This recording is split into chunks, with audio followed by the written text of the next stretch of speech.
Olá, meus nobres amigos e irmãos, estamos iniciando mais um projeto da Escola Dominical. Nesse projeto do ano de 2020, segundo trimestre, os jovens eles receberão aproximadamente uma breve explicação por cada aula, para ajudá-los na compreensão da revista, já que não estamos podendo nos reunir fisicamente, mas nada impede que possamos crescer espiritualmente, né? E esse trimestre nós vamos tratar sobre o tempo de conquista, a revista de jovens. Está aqui ela, né? Com o seguinte propósito, trabalhar sobre a fé e obediência no livro de Josué. O comentarista é o Reinaldo Odílio, certo? E nela nós vamos ter 13 lições para tratar nesse trimestre. O livro de Josué em tempos de conquista, o chamado de um líder, os preparativos para a conquista. Então, você vai tratando sobre todas as etapas desse grande conquistador. Eu gostaria de ressaltar que, assim como o livro de Atos ele tem para a gente um valor muito importante histórico sobre como a igreja chegou aos confins da terra, no Antigo Testamento nós temos o livro de Josué, né? A conquista da terra prometida, essa terra tão sonhada pelos hebreus, né? Como é que ela se deu? Como é que ela chegou nesse período? Como é que ele foi capacitado para ir? Então é muito interessante a gente relatar sobre isso. Mas antes de tratar sobre a revista, eu queria fazer uma retrospectiva sobre a história da igreja, a história do povo de Israel, né? E para começar com tudo isso, nada mais válido do que falar sobre a criação do universo. O nosso Senhor e Salvador, o onipotente, o onipresente, o autossuficiente, o autoexistente, o que transcende o conhecimento humano. Ele cria em 6 dias aproximadamente os céus, a terra, as estrelas, o universo, cria os animais, as plantas e cria o ser humano como a coroa da sua criação. E ele é criado com a sua imagem e semelhança. Criado para adorá-lo, para cultivar aquela terra, para andar nos preceitos da sua soberana vontade. Porém, infelizmente, esse homem ele veio ser tentado e seduzido pelo seu coração, ele simplesmente cai. E com isso é afastado da presença de Deus. Ele agora não consegue se achegar mais a Deus. E ele começa a caminhar cada vez mais ruim. E nessa caminhada, ele produz alguns filhos, não que os filhos sejam ruins, mas ele produz alguns filhos e não consegue instruí-lo direito. E, infelizmente, nós temos o primeiro homicídio, né? Um irmão mata o outro por inveja. Como vocês bem conhecem a história de Caim e Abel. E a maldade do coração humano ela vai crescendo cada vez mais. Crescendo a um ponto de que a gente não olhe para a terra e não consiga ver pessoas boas no meio dela. O homem ele está sentindo cada vez mais prazer em fazer maldade, em matar, em andar em caminhos errantes que não agradam a Deus. A criatura agora ela é contra o seu Criador. E aí Deus olha no meio de toda a sua criação um homem justo, um homem íntegro. E esse homem íntegro ele diz que ele simplesmente ele teria que construir uma arca. E nessa arca ele ia colocar animais da mesma espécie e ela ia ter a sua família, né, sua esposa, seus filhos e suas noras, né? E nesse período ele simplesmente começa a avisar que aconteceria esse dilúvio. Porém, infelizmente, o homem ele não consegue ouvir mais a voz de Deus. O martelo de Noé que batia por justiça, quebrantamento, o povo não consegue se arrepender, não consegue se quebrantar, não escuta a voz de Deus. E aí vem um dilúvio, um período triste da humanidade, onde simplesmente padece uma grande parte da humanidade. E o homem, então, ele se Depois desse período de dilúvio, a terra seca e o homem ele vai produzir. E, infelizmente, com medo desse dilúvio que caiu sobre ele, ele começa, então, a construir uma grande torre. A torre, a qual ela tinha tido como uma torre forte, íntegra, que ela iria resistir a todos os problemas da natureza. Mas eles simplesmente não se depararam com um pequeno problema. Nela há a divisão de línguas, a divisão de idiomas, e o homem, então, ele se perde, porque ele não consegue se comunicar com o próximo. E por não conseguir, eles se dispersam e vão para outros caminhos, caminhos longínquos, conquistando terras e pessoas, e aí vai se dando por cada etapa. Chega no momento a qual Deus ele chama um homem. E aqui nós temos uma linha do tempo. Esse homem a qual ele chama é chamado de Abrão. Abraão. E para motivos didático, nós vamos tratar que esse período ele foi em 2000 a.C., certo?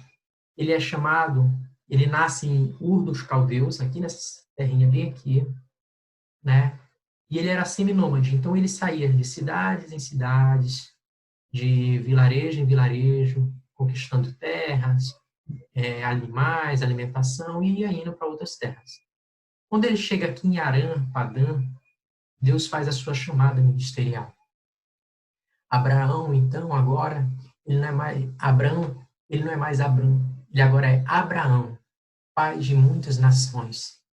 E sobre uma promessa, ele simplesmente coloca em seu coração. E essa promessa, ela acende uma chama no seu coração de uma tal forma a qual, infelizmente, ele tenta ajudar a Deus.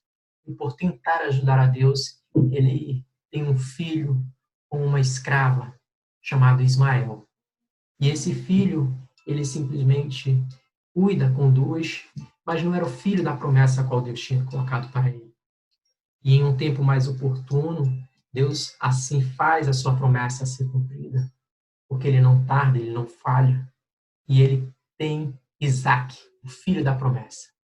Essa promessa tão linda, como nós conhecemos e sempre relatamos nas histórias bíblicas.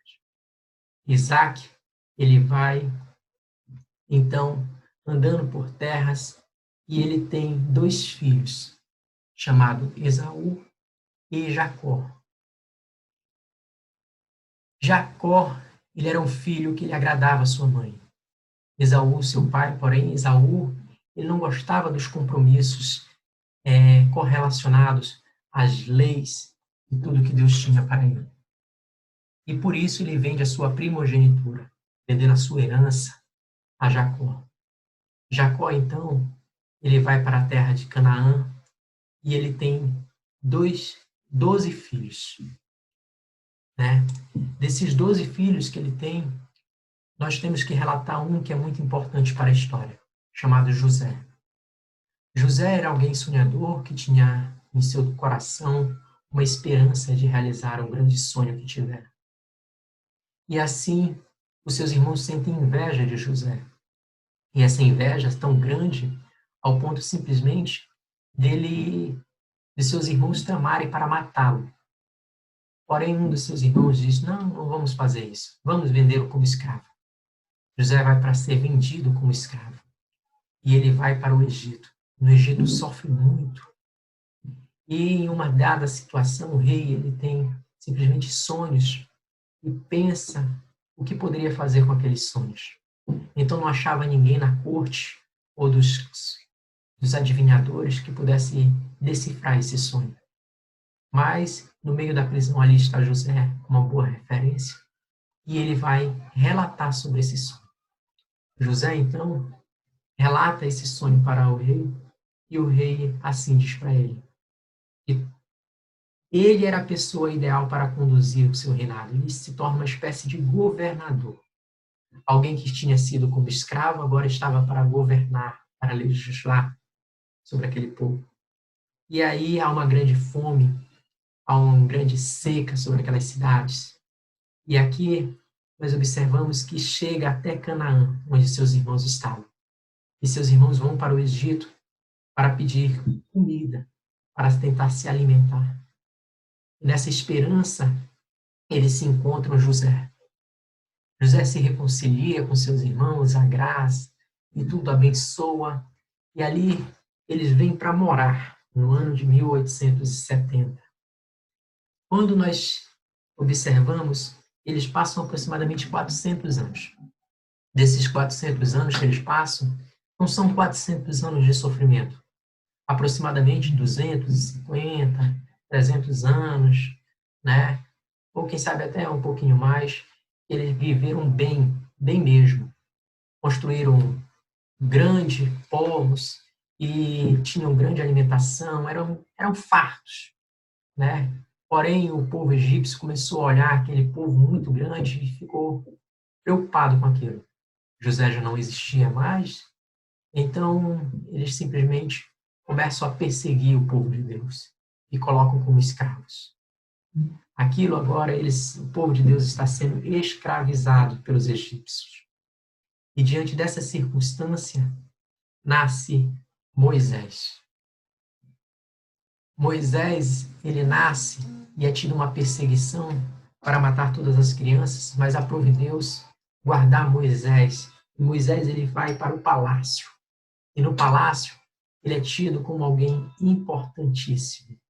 Ele aprende as letras, aprende idiomas, ele é ensinado pela corte, tendo todo o conhecimento adequado, perfeito para ser uma espécie de rei.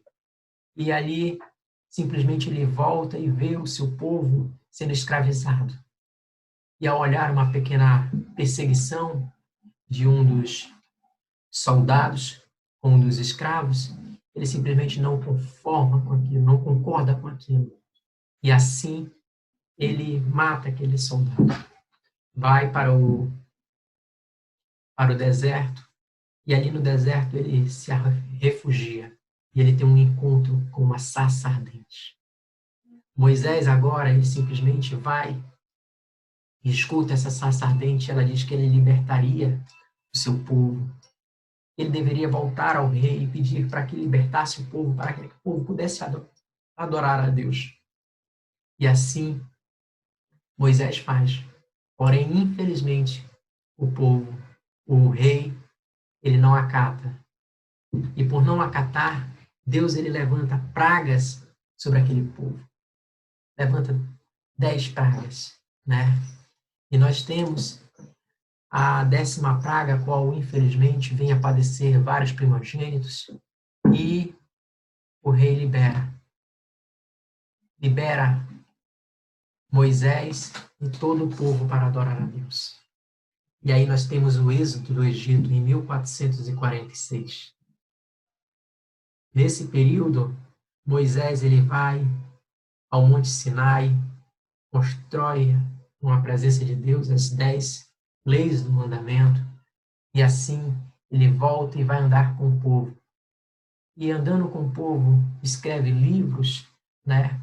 E entre eles as leis, os Levíticos, Deuteronômio, e nós vamos observando esse avanço de Deus com seu povo, né? E o povo ele padece peregrinando no deserto por 40 anos. Não temos aqui é interessante porque o que o povo dava para alcançar a terra prometida em 40 dias aproximadamente, ele passa 40 anos peregrinando, padecendo, sofrendo, Deus livrando, mas não se revê